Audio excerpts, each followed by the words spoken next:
أعوذ بالله من الشيطان الرجيم నేను శపించబడిన బహిష్కరించబడిన శైతాన్ నుండి రక్షణ పొందటానికి అల్లాహ్ శరణు వేడుకో. وإذا لم تأتهم بآية قالوا لولا اجتبيتها قل إنما أتبع ما يوحى إلي من ربي هذا بصائر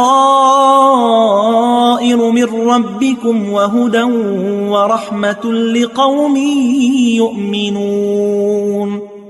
మరియు ఓ ప్రవక్త, నీవు వారికి ఏదైనా సూచనను తేలేకపోయినప్పుడు వారు నీవే స్వయంగా దానిని ఎందుకు కల్పించుకొని తేలేదు అని అంటారు.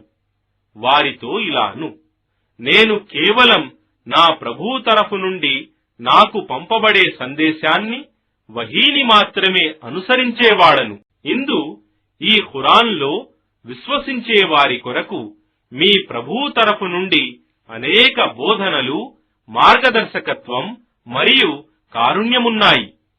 وَإِذَا قُرِئَ الْقُرْآنُ فَاسْتَمِعُوا لَهُ وَأَنصِتُوا لَعَلَّكُمْ تُرْحَمُونَ.